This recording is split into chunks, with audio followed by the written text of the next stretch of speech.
The massive doors of Luna Station slid open with a soft hiss.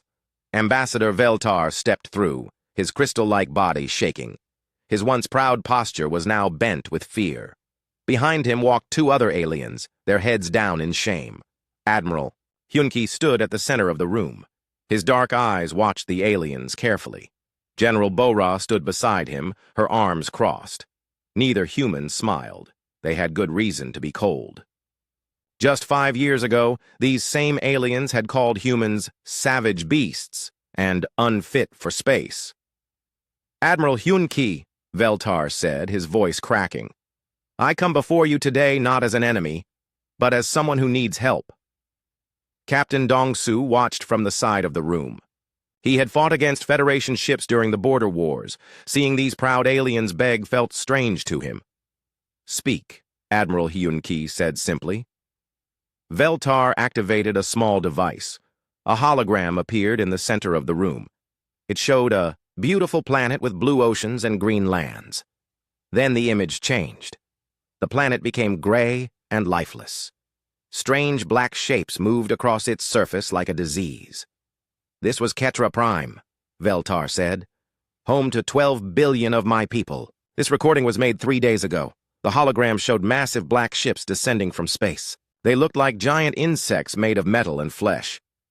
When they touched the ground, smaller creatures poured out. They ate everything they touched. Plants, animals, buildings, even the soil itself. The Kethmore swarm, Veltar continued. They appeared 6 months ago at the edge of our galaxy. We thought our fleets could stop them. We were wrong. General Bora leaned forward.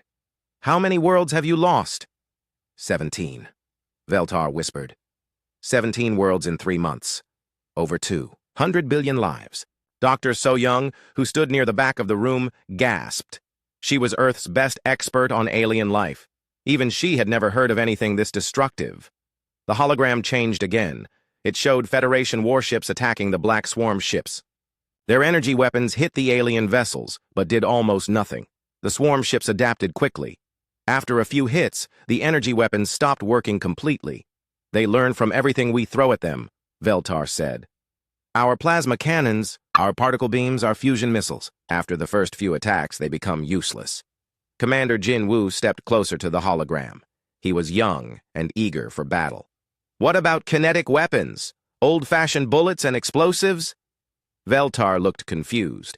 Kinetic weapons? You mean throwing rocks? Something like that, Jin Woo said with a small smile. Admiral Hyunki raised his hand for silence. Why come to us? Your people have always said we were too violent for civilized space. Veltar's crystal body seemed to dim. Because we were wrong. We now understand that sometimes civilization needs those who understand violence. The alien ambassador moved to the center of the room.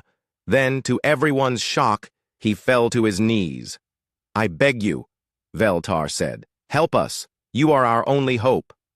The room fell silent. Dr. So-young felt her heart race. This was the moment that would change everything between humans and aliens. General Bora spoke first. What exactly are you asking for? Everything, Veltar said without hesitation. Your fleets, your weapons, your soldiers. In return, we offer you full membership in the Galactic Federation. All our technology, all our trade routes, full citizenship for every human. Captain Dong-Su whistled softly. The Federation had technologies that were hundreds of years ahead of Earth. Faster than light travel, energy shields, anti-gravity systems. It was an incredible offer. Show us more, Admiral Hyunki demanded. The hologram changed to show the swarm, creatures up close. They looked like a nightmare mix of machine and insect. Their bodies were covered in black metal plates, but underneath, organic tissue pulsed with life. Some had multiple arms ending in cutting tools. Others had large mouths, filled with sharp teeth. They consume everything, Veltar explained. Organic matter, metals, even radioactive materials. They break it all down and use it to make more of themselves. Dr. So-young studied the images carefully. How do they reproduce? They don't reproduce, Veltar said. They convert. Every atom of matter they consume becomes part of the swarm. A planet with 1 billion people becomes raw material for 1 billion swarm creatures. Commander Jinwoo clenched his fists. And your weapons can't stop them? Our weapons are designed to disable and capture, Veltar said. We fight wars to claim territory, not to destroy everything. But the swarm doesn't want territory. They want to consume everything that exists. Admiral Hyun-Ki walked around the hologram, studying it from every angle. What makes you think our weapons will work better? Veltar was quiet for a moment. Because your people understand total war. You fight to destroy your enemies completely. The Federation has always been horrified by this, but now we see it might be necessary. General Bo-Ra nodded slowly. You want us to fight the way we fight? Yes, Veltar said. No holding back. No mercy. No quarter given. Dr. So-Young stepped forward. May I ask something? How did you find out? About human military tactics? Veltar looked uncomfortable. We have been watching your people for some time. Your wars, your strategies. What we saw terrified us. You burn entire forests to deny them to enemies. You poison water supplies. You turn planets into lifeless rocks rather than let enemies have them. Captain Dong-Su laughed bitterly. And now you want us to do the same to the swarm. If that's what it takes, Veltar said firmly. Admiral Hyun-Ki stopped walking and faced the alien ambassador. This swarm, they're heading toward Earth? Eventually, yes. They consume everything in their path. Your solar system lies directly in their route of expansion. The room became very quiet. Everyone understood what this meant. Whether they helped the Federation or not, humanity would eventually face the swarm. General Bo-Ra looked at Admiral Hyun-Ki. They had served together for 20 years. She could read the decision in his eyes. We need time to discuss this, Admiral Hyun-Ki said finally. Time is something we don't have much of, Veltar replied. The swarm reaches the Centauri system in 2 weeks. If they take it, they'll have enough resources to build a fleet large enough to consume the entire galaxy. Commander Jinwoo's eyes lit up. How big is their current fleet? Approximately 10,000 ships, Veltar said. And your fleet? What remains of it? Perhaps 3,000 ships across all Federation worlds.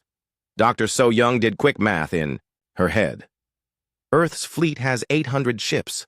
That's not enough. Numbers aren't everything, Captain Dong-Su said. It depends on how those ships are used. Admiral Hyun-Ki made his decision. We'll need complete tactical information, fleet positions, ship specifications, detailed scans of swarm creatures. You'll help us? Veltar asked, hope returning to his voice. We'll consider it, Admiral Hyun-Ki said carefully. But understand this. If we fight to win. That means the complete destruction of the enemy. No prisoners, no negotiations, no mercy. Veltar nodded quickly. That's exactly what we need. General Bo-Ra stepped forward. There's something else you need to understand. Once we start this war, there's no going back. Human military doctrine doesn't allow for half measures. I understand, Veltar said. Do you? Captain Dong-Su asked. Because when humans go to war, we don't stop until our enemies no longer exist. Not defeated, not surrendered, gone. The weight of those words settled over the room. Dr. So-Young realized they were talking about genocide on a galactic scale. But looking at the images of consumed worlds, she wondered if there was any other choice. Admiral Hyun-Ki walked to the window that looked out at Earth. The blue planet hung in space like a jewel. Soon, it might be humanity's turn to face the swarm. We'll give you our answer in 6 hours, he said without turning around. Veltar bowed deeply. Thank you for considering our request. As the aliens left the room, the humans remained silent. They all knew the same thing. The age of human isolation was over. Soon, they would either save the galaxy or die trying. Outside the window, Earth continued its slow rotation, unaware that its children were about to become the galaxy's last hope. Colonel Minho adjusted his helmet as the transport ship approached the dead world of Vextar. Through the small window, he could see what had once been a thriving planet. Now it looked like a skull floating in space. The surface was gray and cracked, completely stripped of life. First time seeing a consumed world? Asked Lieutenant Yun-Ji from across the narrow aisle. She was their reconnaissance specialist, calm under pressure and quick with data analysis. Yes, Minho replied. The reports didn't capture how empty it looks. Behind them sat Federation Admiral Korthul, his blue skin pale with worry. He had commanded fleets for 40 years, but nothing had prepared him for this joint mission with humans. Admiral, Minho said, tell me again why your people think there might be survivors down there. Korthul's voice was tight. Our sensors detected movement in the underground city systems. It could be survivors hiding in the tunnels. Lieutenant Yunji checked her equipment one more time. Or it could be swarm creatures using the tunnels as breeding grounds. The transport ship shuddered. As it entered the planet's atmosphere, what should have been blue sky was instead a sickly yellow color. The air itself looked poisoned. Landing in 60 seconds, the pilot announced. Dr. Haywon, their military psychologist, looked up from her tablet. She had been studying the psychological profiles of swarm encounters. Remember, everyone who has faced these creatures reports the same thing. They don't just kill you, they study you while they consume you. Cheerful, muttered Sergeant Tejo as he checked his explosives pack. Ta! Ship landed with a soft thud on what had once been a landing pad. Now it was just cracked stone covered in a thin layer of gray dust.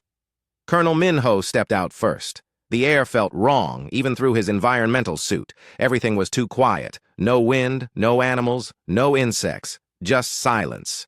Spread out, he ordered. Teams of 2, stay in radio contact. Lieutenant Unji paired with Sergeant Tejo and headed toward the nearest building. What they found inside made her stomach turn. The walls were covered in a black, web-like substance. It pulsed softly, as if it was alive. Colonel, she whispered, into her radio. You need to see this. The team gathered in the building's main hall. The black substance covered everything. Tables, chairs, even pictures on the walls were wrapped in the organic webbing. Dr. Haywon ran her scanner over the substance.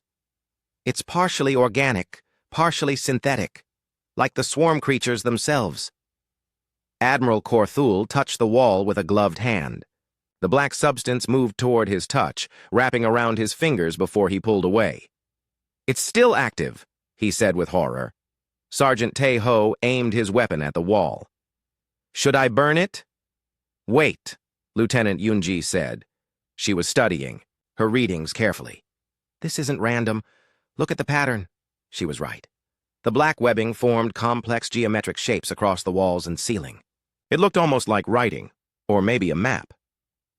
It's a neural network, Dr. Haywon said suddenly. They're using the building's structure as part of their thinking system. Colonel Minho felt a chill run down his spine. You mean this building is alive? In a way, yes. The swarm doesn't just consume matter. They convert it into extensions of their collective mind. They moved deeper into the city. Every building showed the same signs: black webbing, geometric patterns, and an awful sense that something was watching them. In the city center, they found something worse. A large open area that had once been a park was now filled with strange pods. Each pod was about the size of a person and made of the same black material as the webbing. Movement sensors are going crazy, Lieutenant Yunji reported.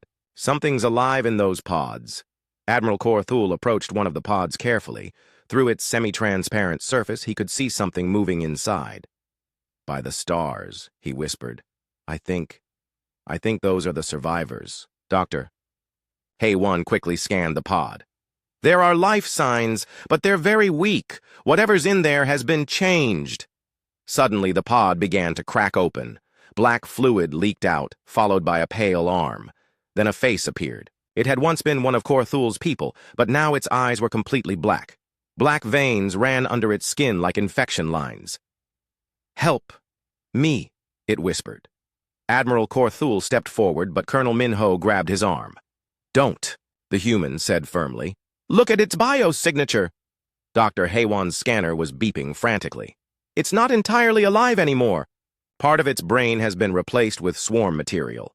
The creature in the pod looked at them with its black eyes. Join us. It doesn't hurt anymore. More pods began to crack open.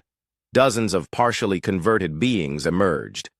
They moved slowly, like sleepwalkers, but their intent was clear. They wanted to touch the rescue team. "Fall back," Colonel Min-ho ordered. But as they retreated, Lieutenant Yun-ji noticed something important. "Wait! Look at how they move!" The converted beings moved in perfect coordination, like dancers following the same music. When one turned left, they all turned left. When one stopped, they all stopped. "They're connected," she said. "One mind controlling multiple bodies." Sergeant Taeho pulled out a small explosive device. "Want me to put them out of their misery?" "No," Dr. Haewon said quickly. "We need to study this. This is how the swarm reproduces, not by creating new creatures, but by converting existing life forms." As they watched, more converted beings emerged from buildings throughout the city. Hundreds of them, all moving with the same eerie coordination. "Time to go," Colonel Min-ho decided. They ran back to their transport ship, the converted beings, following slowly behind. As their ship lifted off, Lieutenant Yun-ji used the sensors to scan the entire planet.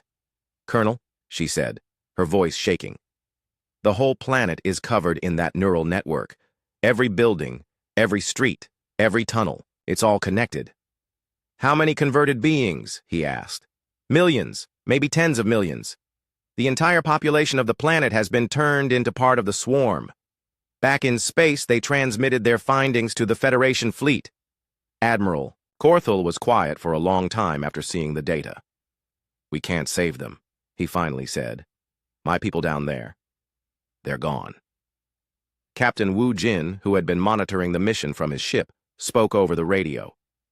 "Admiral, with respect, your people were gone the moment the swarm arrived. Those things down there aren't your people anymore. But they're still alive," Korthul protested. "Are they?" Dr. Haewon asked gently. "Their bodies are alive, but their minds belong to the swarm now. Their weapons pointed at us." Colonel Min-ho studied the planet one last time through the ship's sensors. "We need to test something. Sergeant Taeho, do you have any of those old chemical explosives?" "Some white phosphorus charges, yes." "Good. Let's see how the swarm reacts to old-fashioned human weapons." They dropped a single chemical explosive on the edge of the city. The white phosphorus burned everything it touched, including the black. Neural webbing. Unlike the Federation's energy weapons, the swarm couldn't adapt to simple chemistry. "Interesting," Lieutenant Yun-ji observed. "The networking in that area went completely dark. The swarm can't figure out how to defend against a basic chemical reaction." Admiral Korthul watched the burning area with mixed feelings. The fire was destroying what remained of his people, but it was also the first effective weapon they had found against the swarm. "Your weapons work because they're primitive," he said to Colonel Min-ho.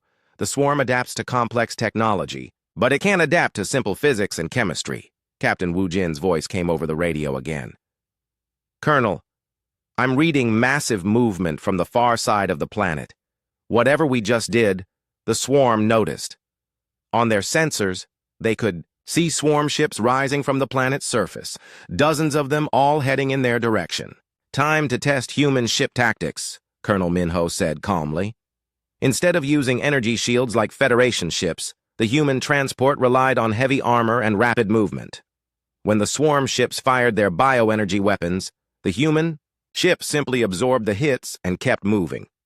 "They're trying to adapt to our armor," the pilot reported. "But they can't figure out how to counter solid steel plates." The human ship escaped easily, leaving the swarm ships behind. As they jumped to hyperspace, Lieutenant Yun-ji compiled her final report. "The swarm can adapt to energy-based technology quickly," she wrote, "but they have trouble with kinetic weapons, chemical weapons, and other primitive technologies. Recommendation: return to older weapons technologies for maximum effectiveness." Admiral Korthul read the report and felt a chill. He was beginning to understand why the Federation had always feared human military thinking. They weren't just asking for help. They were asking humans to do what they did best, find the most efficient way to kill an enemy. "Colonel," he said quietly, "are your people really willing to go back to such brutal methods?" Colonel Min-ho looked at the dead planet shrinking behind them. "Admiral, we never left them behind. We just learned when to use them." As their ship headed back to Federation space, everyone aboard understood the same grim truth. The coming war wouldn't be won with advanced technology or civilized tactics. It would be one with the oldest weapons humanity knew: fire, explosions, and the willingness to destroy everything rather than let the enemy have it. The swarm had made one critical mistake. They had chosen to fight a species that had turned WA. General Jae-sung stood in the center of the largest military factory on Earth. Around him, thousands of workers moved like ants in a hive. They were building weapons at a pace never seen before in human history. "Status report," he called to Engineer Subin, who was overseeing the shipyard modifications. "We've retrofitted 43 ships with Federation shield generators," she replied, wiping grease from her hands. "But we're keeping all the human weapons systems." "Good. What about the new weapons?" Subin led him to a massive assembly line. Workers were building shells the size of small buildings. "Planet crackers," she said with a grim smile. "Each one carries a small nuclear device designed to punch through planetary crust." General Jae-sung nodded. These weren't weapons for fighting ships. They were weapons for killing worlds. Across the factory floor, Chief Engineer Sang-ho was testing something even more dangerous. He stood behind thick protective glass, watching robotic arms handle a strange black substance. "What's that?" Jae-sung asked. "Chemical weapon derived from our study of the swarm," Sang-ho replied. "We found that certain acids can dissolve their biometal completely. This is a concentrated version." The general watched as a small drop of the acid ate through a piece of swarm material in seconds. "How much have we produced?" "Enough to sterilize 50 planets," Sang-ho said without emotion. In another section of the factory, Captain In-suk was training soldiers in new combat techniques. She had been Earth's specialist in urban warfare, but now she was teaching Federation aliens how humans fought in cities. "The key is to accept that the city will be destroyed," she explained to a group of wide-eyed alien officers. "Don't try to preserve anything. Your goal is to kill every enemy, even if it means burning everything down." One of the aliens, a tall creature with 4 arms, raised a question. "What about civilian casualties?" "What civilians?" In-suk replied. "The swarm converts everyone they capture. Anyone still in the city is either dead or working for the enemy." The alien officers looked uncomfortable. Their way of war was very different from the human approach. Admiral Kyung-soo walked through the shipyards, inspecting the growing fleet. Ships that had been designed for exploration were being turned into weapons of war.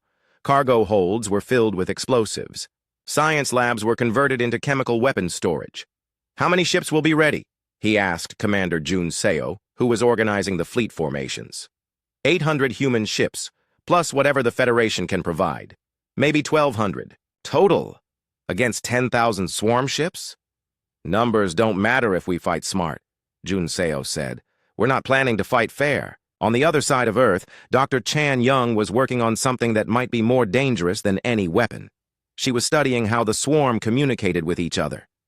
"They use a form of quantum entanglement to share thoughts across vast distances," she explained to a group of scientists. "If we can disrupt that communication, the individual swarm creatures become much less effective." "How do we disrupt quantum entanglement?" asked Dr. So Young, who had become Earth's expert on swarm biology. "With a quantum cascade bomb," Dr. Chan Young replied.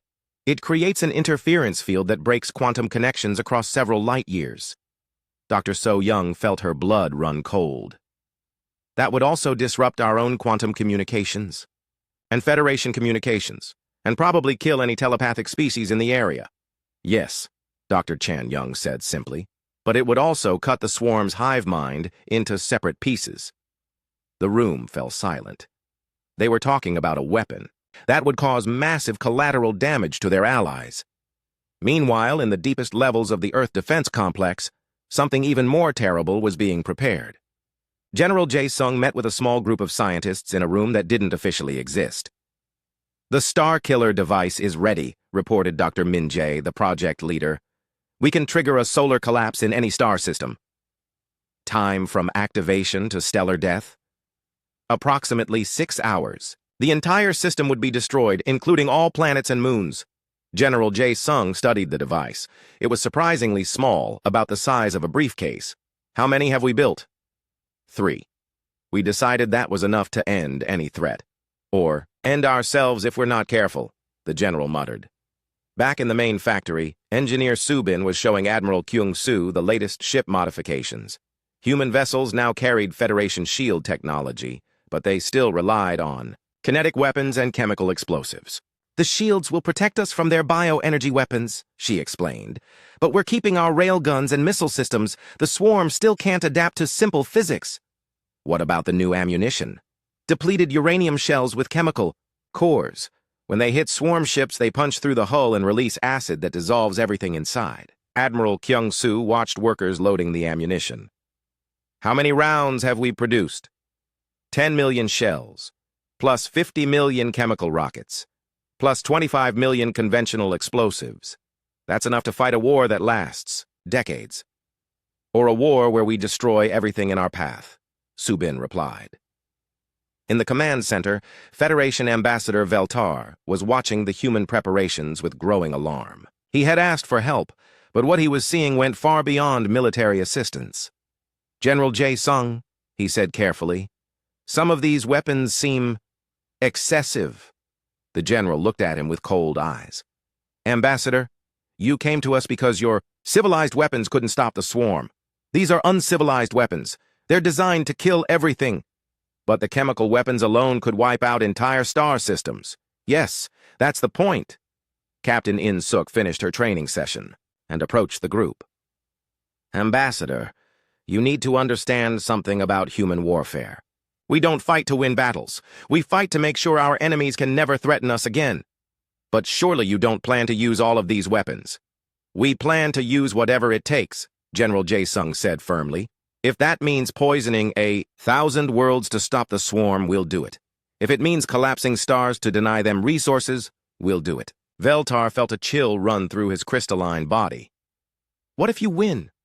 What happens to these weapons afterward?" "That's a problem for after the war," the general replied. Dr. Chan Young approached with a tablet full of data. "General, I've completed the psychological warfare protocols. We can now broadcast signals that will cause severe confusion in any hive mind species. Side effects? Severe headaches in most telepathic species, possible permanent brain damage in some cases." Veltar stepped forward. "Doctor, there are billions of telepathic beings in the Federation." "I know," Dr. Chan Young said without emotion. "We'll try to minimize the damage to allies." "Try?" "War has casualties, Ambassador. The question is whether you'd rather lose some telepaths or lose everything to the swarm." As night fell on Earth, the preparation continued. In orbit, the human fleet was gathering. 800 ships, each one equipped with enough firepower to destroy a small planet. Chief Engineer Sang Ho walked through the chemical weapons facility one last time. Tanks filled with acid sat ready for loading onto ships. Each tank could sterilize several square kilometers of swarm infestation. "Sir," asked one of his assistants, "are we really going to use all of this?" "Son," Sang Ho replied, "humans have been preparing for total war since we first learned to make fire. The swarm just gave us a good reason to show the galaxy what that means." Admiral Kyung-soo stood on the bridge of his flagship, looking down at Earth. The blue planet looked peaceful, but he knew that beneath its surface, the most destructive arsenal in galactic history was being prepared. Commander Jun Seo joined him at the window. "Admiral, the Federation officers are asking about our rules of engagement." "What did you tell them?" "That we don't have rules of engagement. We have victory conditions." "Which are?" "Complete extinction of the swarm. No survivors. No adaptation. No chance of return." The two men stood in silence, watching their home world. Soon, they would take this arsenal into space and show the galaxy why Earth was called a death world. "Commander," Admiral Kyung-soo said finally, "do you think we're doing the right thing?" "I think we're doing the necessary thing," Jun Seo replied. "The swarm wants to consume everything. We want to make sure they can't. Even if it means becoming monsters ourselves." "Sir, humans have always been monsters. We just usually keep it hidden." As Earth continued its rotation, the final preparations were completed. The human fleet was ready. The weapons were loaded. The galaxy's most dangerous species was about to go to war, and somewhere in deep space, the Kethmore swarm continued its relentless advance, unaware that they had awakened something far more dangerous than themselves. The Joint Human Federation fleet dropped out of hyperspace at the edge of the Talveth system. Admiral Hyun-ki stood on the bridge of his flagship, watching the tactical display. What he saw made his jaw clench. Talveth had been a beautiful system, once. 3 inhabited planets orbiting a yellow star. Now, only 1 planet remained intact. The other 2 were nothing but floating debris fields. Swarm activity detected on Talveth Prime, reported Commander Jun Seo. Massive bioships in orbit plus what looks like construction activity on the surface. Captain Dongsu's voice came over the radio from his ship, the Indomitable. Admiral, I'm reading some very nasty energy signatures down there. They're building something big. Federation fleet status? Admiral Hyun-ki asked. Admiral Korthul, reports ready for battle, Jun Seo replied, though he seems nervous about our attack plan. Admiral Hyun-ki understood why. The human battle plan was simple and brutal. Destroy everything in the system. No attempts at rescue, no precision strikes, no mercy. All ships begin the attack, he ordered. The human fleet moved forward in a formation that would have horrified Federation military tacticians. Instead of spreading out to minimize losses, the human ships clustered together in tight groups. Their strategy was to concentrate maximum firepower on single targets. The swarm responded immediately. Hundreds of bioships rose from the planet's surface, their organic hulls glistening in the starlight. They moved like a school of fish, perfectly coordinated. First contact in 30 seconds, reported Lieutenant Ye Jin from her fighter squadron. The swarm ships opened fire first. Bioenergy beams lanced out across space, striking the human vessels. The Federation's shields absorbed most of the damage, but some of the energy got through. Minimal damage, reported Chief Engineer Sang Ho from the engine room. Their weapons are designed to overload energy systems. Our basic hull armor is handling the rest. Admiral Hyun-ki smiled grimly. Return. Fire! All weapons! The human response was devastating. Instead of elegant energy beams, human ships fired crude kinetic projectiles and chemical explosives. Railgun slugs moving at incredible speeds punched through swarm hulls like paper. Chemical warheads detonated inside enemy ships, spreading acid that dissolved everything it touched. The swarm ships tried to adapt, but they couldn't. How do you adapt to a simple piece of metal moving very fast? How do you defend against basic chemistry? Enemy formation breaking apart, reported Commander Jun Seo. They can't figure out how to counter our weapons. Captain Dongsu pressed. His advantage. All ships, focus fire on the largest bioship. Let's see how they handle concentrated kinetic bombardment. 20 human ships turned their weapons on a single massive swarm vessel. Hundreds of railgun slugs and missiles converged. On the target, the bioship's hull, which had seemed so intimidating, cracked and split under the assault. Target destroyed, Lieutenant Ye Jin reported with satisfaction. But the celebration was short-lived. The destroyed bioship exploded in a shower of black particles that spread throughout space. Wherever the particles touched other swarm ships, the vessels began to change and adapt. They're learning from the destruction, Dr. Haewon observed from the command center. Each death makes the survivors stronger. Admiral Hyun-ki frowned. Then we need to kill them faster than they can adapt. All ships prepare for planetary bombardment. This was the moment that Federation Admiral Korthul had been dreading. Admiral Hyun-ki, his voice crackled over the radio. There may still be survivors on the planet's surface. If there are survivors, they've been converted by now, Admiral Hyun-ki replied coldly. This is a mercy killing. The human fleet turned toward Talveth Prime. What they saw on the surface confirmed their worst fears. The entire planet was covered in the black neural webbing they had seen before. Massive structures rose from the surface, clearly swarm construction. Planet crackers. Armed and ready, reported Captain Dongsu. Fire! Dozens of massive kinetic projectiles launched from the human fleet. Each one was the size of a building and carried a small nuclear warhead. They streaked through the atmosphere and struck the planet's surface with devastating force. The nuclear explosions were just the beginning. The kinetic energy of the projectiles cracked the planet's crust in multiple places. Lava began to flow across the surface, burning away the swarm's organic structures. Direct hits on all major swarm installations, reported Jun Seo. The neural network is collapsing.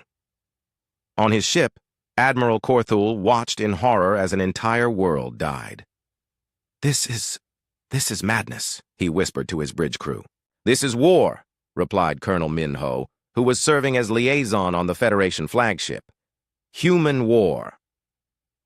The planet's surface was now a sea of fire and molten rock. Nothing could survive in that environment, not even the adaptable swarm creatures. But the humans weren't finished. "Deploy chemical dispersal pods," Admiral Hyun-Ki ordered. Hundreds of small pods launched from the human ships and descended toward the burning planet. They released clouds of the acid compound that Chief Engineer Sang-ho had developed. The acid ate through any remaining swarm material, ensuring that nothing could be salvaged or converted. "Planet sterilization complete," reported Captain Dong-Soo. "No detectable swarm activity remaining." Lieutenant Yoon-ji, monitoring from her reconnaissance ship, confirmed the results. "The entire planet is lifeless. Atmospheric composition is toxic to all known forms of life. Surface temperature is above the melting point of most metals." Admiral Korthul felt sick. "You've turned an entire world into a dead rock." "Better a dead rock than a swarm breeding ground," Colonel Minho replied. The battle in space was also ending. The remaining swarm ships, cut off from their planetary base, were being systematically destroyed by human weapons. Without the neural network on the planet to coordinate them, they fought as individuals rather than as a collective. "Last enemy ship destroyed," reported Lieutenant Yejin. "System is clear." But as the human fleet prepared to leave, Dr. Hae-won detected something troubling. "Admiral, I'm picking up quantum communications from the edge of the system. The swarm is transmitting data about our tactics to other swarm fleets." Admiral Hyun-Ki nodded. "Expected. How long before they adapt to our current weapons?" "Based on their previous adaptation rates, maybe 3 or 4 more battles before they develop countermeasures. Then we need to end this war in 3 or 4 battles," the Admiral said simply. Major Won-sik, who had led the ground assault on the swarm installations before the bombardment, approached the Admiral with his after-action report. "Sir, we recovered some interesting data before we burned everything," he said. "The swarm wasn't just converting this planet, they were using it as a construction facility for larger ships." "How much larger?" "Ship-sized bio-vessels that could consume entire fleets. If we hadn't stopped them here, they would have had super weapons within months." Admiral Hyun-Ki felt a chill. "How many other construction facilities do they have?" "Unknown. But based on the data we recovered, probably dozens." The implications were clear. The swarm wasn't just an invasion force. They were a growing industrial complex that could expand exponentially if not stopped quickly. "Send word to Earth," Admiral Hyun-Ki ordered. "We need more ships, more weapons, and more planet crackers. This war is going to be bigger than we thought." As the combined fleet prepared to jump to hyperspace, Admiral Korthul transmitted a final message to Admiral Hyun-Ki. "Admiral," he said, his voice heavy with emotion, "I hope you understand what you've become today." "What's that, Admiral?" "The most dangerous force in the galaxy. You just proved that you can sterilize entire worlds without hesitation." Admiral Hyun-Ki looked back at the burning planet they were leaving behind. "Admiral Korthul, we've been the most dangerous force in the galaxy for a long time. We just never had a good reason to prove it." The human fleet jumped to hyperspace, leaving behind a dead system and a clear message to the swarm. Earth's children had come to play, and they played for keeps. Sergeant Tae-ho, reviewing the explosives expenditure from the battle, made a note. In his log, "Recommendation: increase chemical weapon production by 300%. Current stockpiles insufficient for sustained planetary sterilization operations." As they traveled through hyperspace toward their next target, the human crews prepared for more battles. They cleaned their weapons, loaded fresh ammunition, and mentally prepared for more worlds to burn. Behind them, the Talveth system continued to burn, a monument to human military efficiency and a warning to any species that threatened Earth's survival. Admiral Kyung-soo woke to the sound of alarms screaming throughout his ship. He rolled out of his bunk and grabbed his uniform, moving with the practiced speed of a veteran officer. "Report!" he barked as he entered the bridge. Commander Yuna looked up from the tactical display, her face pale. "Sir, long-range sensors are detecting the largest swarm fleet ever recorded. Over 15,000 ships heading directly for the Kepler 442 system." "Our ships?" 300 human vessels, plus about 200 Federation ships. "We're outnumbered 30 to 1. Admiral Kyung-soo studied the tactical display. The swarm fleet was massive, but there was something different about it. The ships moved in new formations, and their energy signatures had changed. They've adapted, he realized. Send word to Admiral Hyun-ki immediately. Across the galaxy, General Bo-ra was facing her own crisis. 3 Federation core worlds were under simultaneous attack, and she had to defend them all with limited forces. Status: on Vega Prime? She asked Captain Wu Jin, who was coordinating the defense from his command ship. Bad and getting worse. The swarm is using new tactics. Instead of direct assault, they're dropping conversion pods across the planet's surface. Conversion pods? Small bioships that land in populated areas and start converting civilians immediately. By the time our ground forces arrive, half the city is already working for the swarm. General Bo-ra felt her heart sink. This was exactly what they had feared. The swarm was learning from their defeats and developing new strategies. On the planet's surface, Commander Jin Woo led a desperate evacuation effort. His fighter squadron was trying to cover civilian transports while swarm creatures poured through the streets below. Tiger 1 to base, he radioed. The conversion process is accelerating. We're losing entire city blocks every hour. Can you slow them down? General Bo-ra asked. Only one way, Jin Woo replied grimly. Burn the cities before the swarm can convert them. The order that came back was what he had expected but dreaded. Do it. Jin Woo switched to chemical weapons and began bombing his own people's cities. Better to kill them quickly than let them become part of the swarm. It was a horrible choice, but the only logical one. Meanwhile, Dr. So Young was making a disturbing discovery in her mobile laboratory. She had been studying captured swarm material when she detected something new. General Bo-ra, she called over the radio, the swarm has developed new conversion methods. They're no longer just converting living beings. They're converting technology itself. What does that mean? It means our ships might be vulnerable to conversion. If a swarm creature touches our hull for long enough, it could start turning our own vessel into a swarm ship. The implications were terrifying. Not only could the swarm adapt to their weapons, but they could potentially convert human vessels into enemies. At the Kepler 442 system, the massive battle was about to begin. Admiral Kyung-soo had spread his fleet across the system, hoping to use the planets and asteroids for cover. Enemy fleet entering the system, reported Lieutenant Commander Park. They're not using the same approach patterns as before. She was right. Instead of massing for a direct assault, the swarm ships scattered throughout the system.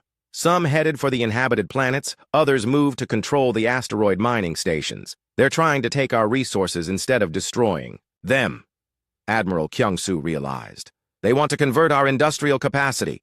Captain Dong-soo's voice crackled over the radio from the front lines. Admiral, these new swarm ships are heavily armored against kinetic weapons. Our railguns are having trouble penetrating their hulls. Switch to chemical weapons, Admiral Kyung-soo ordered. Already tried. They've developed some kind of neutralizing agent. The acid dissolves before it can do serious damage. This was the nightmare scenario they had prepared for.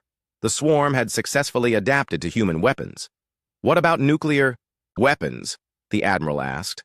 Still effective, but they're keeping their distance. Won't let us get close enough for nuclear strikes. Admiral Kyung-soo made a difficult decision. All ships, prepare for ramming attacks. If we can't hurt them at range, we'll hurt them up close. The human fleet began a series of kamikaze attacks that horrified their Federation allies. Ships loaded with nuclear explosives accelerated towards swarm vessels, detonating at point blank. Range pilot Ye Jin led the first wave of ramming attacks. This is Tiger Leader, she radioed calmly. Beginning final approach. Her fighter, packed with explosives, slammed into a massive swarm bioship. The explosion tore through the enemy vessel's hull, but Ye Jin was gone. Tiger Leader confirmed. Down, reported her wingman. Target destroyed. The tactic worked, but at a terrible cost. For every swarm ship they destroyed, they lost at least one human vessel and its crew. Commander Yuna, watching the battle from the command ship, made a desperate suggestion. Admiral, what if we use the quantum cascade bombs? Dr. Chan Young said they could disrupt the swarm's hive mind. The side effects will kill every telepathic species in the area, yes. But, sir, we're losing. Admiral Kyung-soo looked at the tactical display. They had started with 500 ships. Now they were down to 300, and the swarm was still coming. Deploy the quantum cascade bombs, he ordered. The weapons were launched from the deepest parts of the human fleet. They didn't look like much, just small metallic spheres. But when they activated, the effect was immediate and devastating. Every swarm ship in the area suddenly stopped moving in coordination. Individual creatures began behaving erratically, like insects whose nest had been destroyed. But the side effects were just as bad. Federation ships with telepathic crews went silent as their crews collapsed in agony. Some species were merely knocked unconscious. Others suffered permanent brain damage. It worked, Commander Yuna reported. The swarm ships are operating independently now. We can pick them off one by one. The battle at Kepler 442 was won, but the cost was horrific. Not just the human ships and crews that had been lost, but the Federation allies who had been harmed by their own weapons. Admiral Korthul's ship was among those affected. When communications were restored, his voice was filled with pain and anger. Admiral Kyung-soo, he said slowly, half my crew is in medical coma. 3 species may never recover from what your weapon did to their minds. I'm sorry, Admiral, Kyung-soo replied. But we stopped the swarm advance. At what cost? How many more of your allies are you willing to sacrifice? Before Admiral Kyung-soo could answer, new alarms began sounding. Dr. So-young's voice came over the radio with panic in her tone.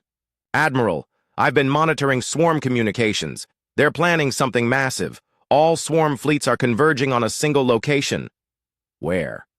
The Galactic Core. They're massing every ship they have for one final assault. Commander Yuna ran the calculations quickly. If they control the Galactic Core, they can spread in all directions simultaneously. Every inhabited world would be under attack within months. Admiral Kyung-soo felt the weight of the entire galaxy settling on his shoulders. How many ships are we talking about? Our best estimate? Over 50,000 swarm vessels, maybe more. The number was staggering. Even if every human and Federation ship in the galaxy joined the battle, they would still be outnumbered 10 to 1. Send word to Earth, Admiral Kyung-soo ordered. Tell them we need everything. Every ship, every weapon, every soldier. Sir, Commander Yuna said quietly, even if we gather every military asset from both humans and the Federation, we might not have enough. Admiral Kyung-soo looked out at the debris field that had once been a swarm fleet. Human and alien wreckage floated together in space, a testament to the cost of this war. Then we'll have to make what we have count, he said finally. Send a message to Admiral Hyun-ki. Tell him it's time for the final option. Yuna's face went pale. She knew what he meant. The star killer weapons, the devices that could destroy entire solar systems. Sir, using those weapons near the galactic core could destabilize the entire galaxy. Commander, if we don't stop the swarm at the galactic core, there won't be a galaxy left to destabilize. As the human fleet regrouped and began the journey toward the galactic core, everyone aboard understood the stakes. This would be the final battle. Win, and the galaxy would be saved. Lose, and everything they knew would be consumed by the swarm. Behind them, the Kepler 442 system bore the scars of the most brutal space battle in recorded history. Ahead of them lay an enemy that had learned from every defeat and grown stronger with each encounter. The final test of human warfare was about to begin, and the galaxy itself hung in the balance. The combined Human Federation Armada emerged from hyperspace at the edge of the galactic core, and what they saw defied comprehension. The Kethmore swarm had turned an entire star system into a massive hive complex.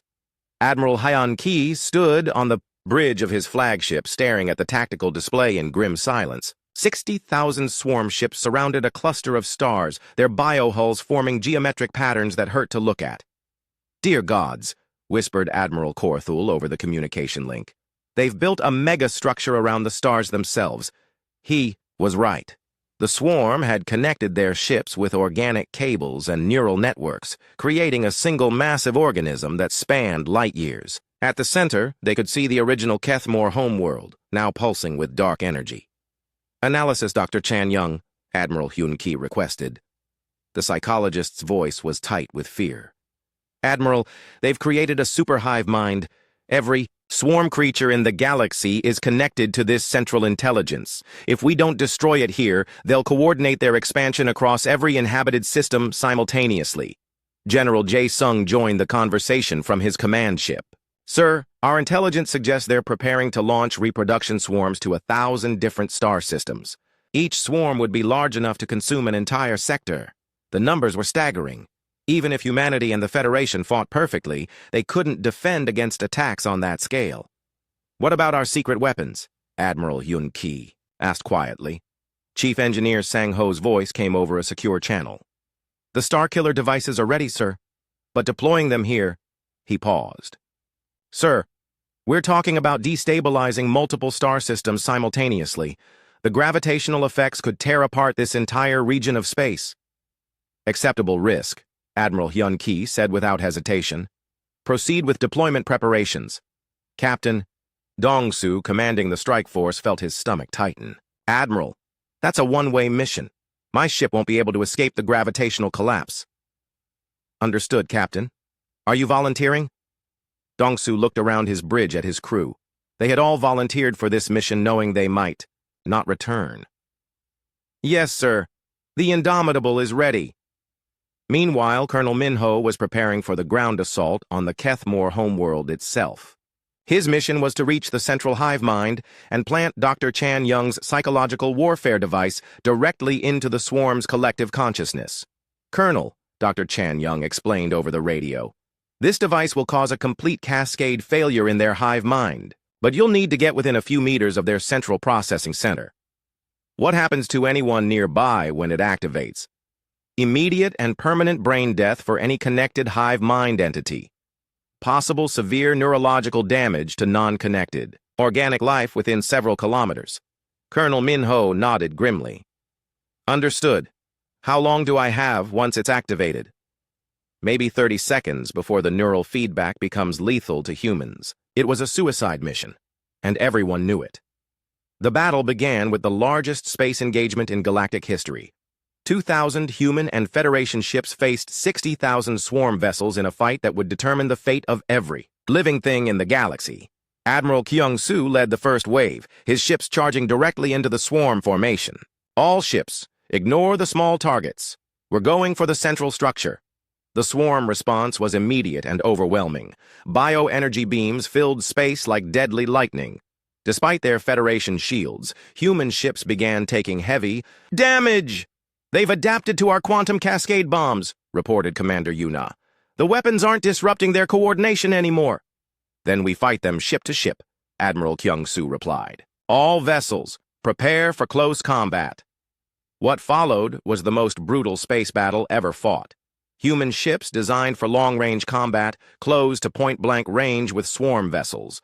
Railgun slugs and chemical explosives fired at distances, measured in meters rather than kilometers. Lieutenant Ye Jin, flying her replacement fighter after her previous kamikaze attack, led a squadron deep into the swarm formation. Target the neural cables connecting their ships, she ordered. If we can't break their minds, we'll break their connections. Human fighters, too small and fast for the swarm's massive weapons to track effectively, darted between the bioships like angry wasps. They planted explosives on the organic cables that linked the enemy vessels together. Each cable that was severed reduced the swarm's coordination slightly, but there were thousands of cables, and the humans were losing fighters faster than they could replace them. On the surface of the Kethmore homeworld, Colonel Min-ho's ground team faced horrors beyond imagination. The entire planet had been converted into a single living organism. Buildings were made of bone and flesh, streets pulsed like arteries. The very air seemed alive. Stay together, Min-ho ordered his team as they fought through swarms of converted beings. Don't let them touch you. Any physical contact and they'll try to add you to their collective. Sergeant Tae-ho used his chemical weapons liberally, creating paths of destruction through the living city. Colonel, the neural density is increasing as we get closer to the center. My explosives are becoming less effective. Keep moving. We're almost there. Above them, the space battle raged. Captain Dong-Soo's ship, loaded with one of the Starkiller devices, pushed toward the central star cluster. Swarm ships swarmed around him like antibodies attacking an infection. "Indomitable to Fleet Command," he radioed. "I'm taking heavy damage. Hull breaches on decks 4 through 7. Life support failing." "Can you complete the mission?" Admiral Hyun-ki asked. "Yes, sir. Beginning final approach."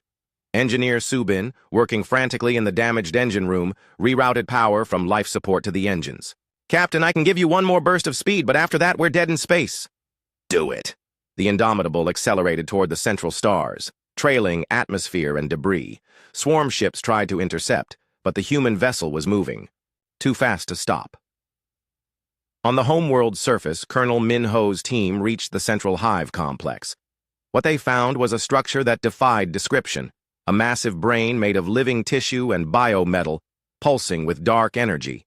There, Dr. Haewon pointed to a cluster of neural tissue at the center. "That's where the psychological weapon needs to be placed." The area was guarded by hundreds of converted beings and swarm creatures.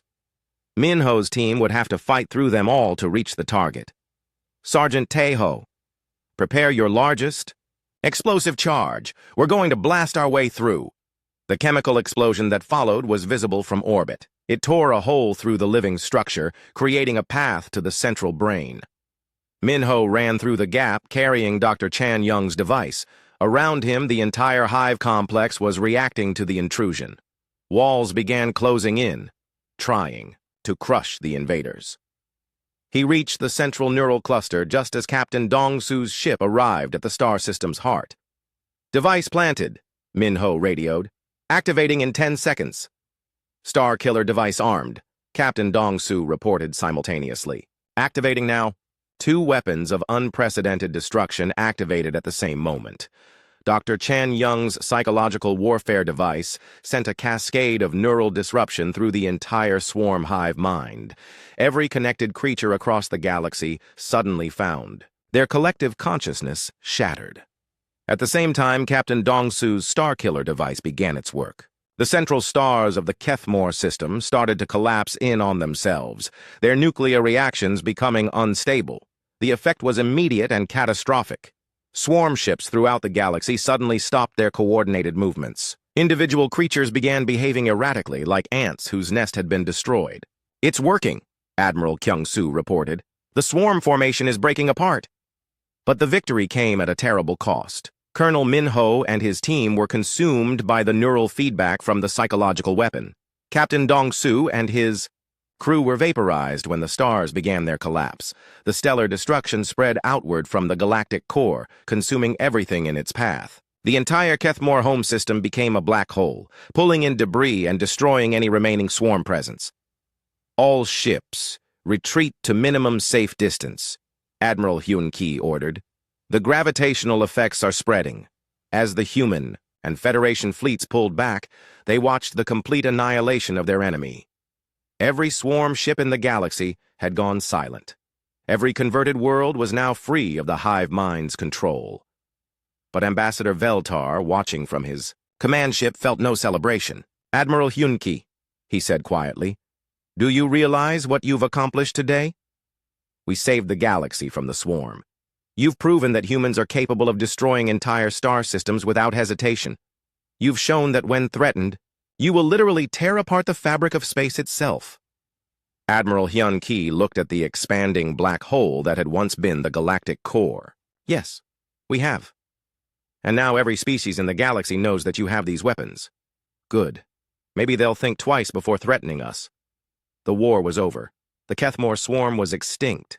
Every last creature had been destroyed, their homeworld. Consumed by artificial black holes, their collective consciousness shattered beyond repair. But as the survivors' coup,